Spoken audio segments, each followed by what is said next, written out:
Hi, this is David Saville. What mountain are you climbing at the moment? Now, I left paid employment 12 days ago, so people keep asking me, are you scared? Is it scary, having to be fully responsible for your own income as opposed to picking up a paycheck every month? And it is, but it's not really the thing that is most scary to me because for me, the worst case scenario I can deal with. If I can't pay bills, I can talk to them, negotiate. If I can't pay my mortgage, I can talk to the mortgage company and negotiate with them. And if it went the worst case scenario, if I had to sell the house, then I could do that. And that's the worst possible case, really. And it would take a long time for that to happen. In the meantime, I've got plenty of time to work that out. So as much as I'd hate that, because this house means a lot to me, it's got a lot of memories here. But that's life is about more than just a house, right? It's about people. For me, life is about love and passion.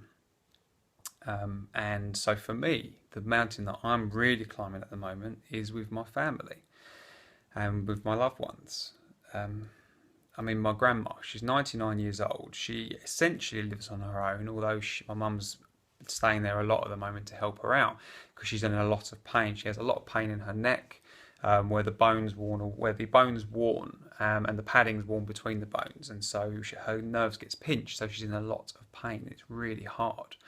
It's especially hard for me because I know quite a bit about pain and how it's in the brain. I've played with pain a lot with people that I've worked with and with myself.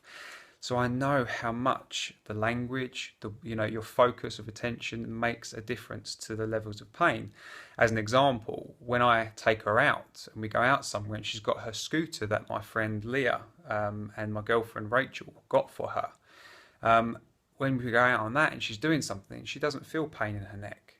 When we're back at the house and she's sitting there watching telly or doing something like that, the pain's there and very present in her mind. So, because you can only focus on a certain number of things at once, and so when she's out and she's fully occupied, her mind, she's unable to feel it. So I know that makes a big difference, and so it's frustrating for me because I know that if she was to change how she thinks about it, it would change her experience. But she's 99, her memory's not fantastic for things, and she was born in 1915, so they didn't have cars when she was born. They didn't have electricity because she was born in Cornwall, so they that's what she grew up with. So for her, you can imagine it's quite a culture shock to suddenly talk about the fact that pain is not what she thinks it is. So I do have some experience with helping her in that, but it is limited. So, and my mum, she's in her 70s and she has her own health problems. So with being with my grandma, finds it hard. So for me now, I'm no longer working full time. It means I get to support both of them a bit more. But it's hard. It's damn hard. Seeing the pain that she's in, seeing my mum stressed and with her own stuff going on, it's hard. My dad, he died just over 2 years ago of Parkinson's. So, and I used to go to work, and then when I'd come home, I'd spend time with him. My mum would then get a rest, and I could help.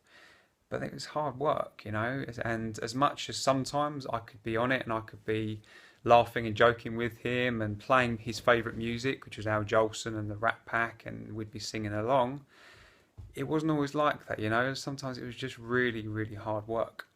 And I feel the same with my grandma and my mum. I love them to bits and I love being able to help them. And also it's hard being there.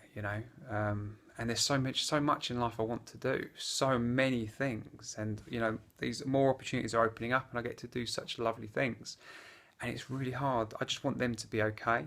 I almost want to rewind time so that I can go back some years to when they were both, as healthy as possible, so we could just enjoy more things together.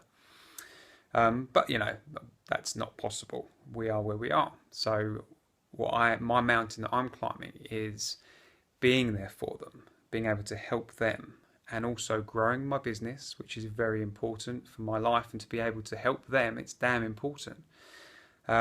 And being able to make sure that I don't get caught up in the same way of thinking that they're caught up in, because they don't think of things like I do.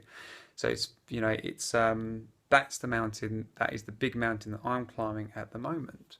How do I serve the people in my life, that I love, and help them all?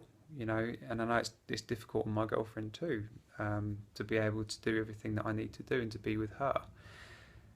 So it's hard work, that kind of thing. So that's the mountain that I'm climbing, and I don't have any answers to it. I've only, it's not even been 2 weeks yet since I've actually had this time. So every day I'm finding out how to do this. I'm trying something different, and I'm working it out. At the moment, I'm spending some time with my girlfriend. I'm spending some time with my grandma, and I'm giving my mum a break. But I don't know what the answer is. There's no answer as such, but I don't know what will be a good flow for us. I almost said balance, but I hate the word balance, because for me, life isn't about balance. I don't want to balance my life. I want my life to be full of love and passion, and balance doesn't come into it for me. So that's the mountain I'm climbing at the moment. I just want to be able to be there for the ones that I love, and it's just hard. So I'm curious, what is the mountain you're climbing at the moment? What is the real mountain that you're climbing at the moment? Not the one that people think you should be climbing, but the one that you are climbing. Comment below or send me a message. I'd love to know your answer.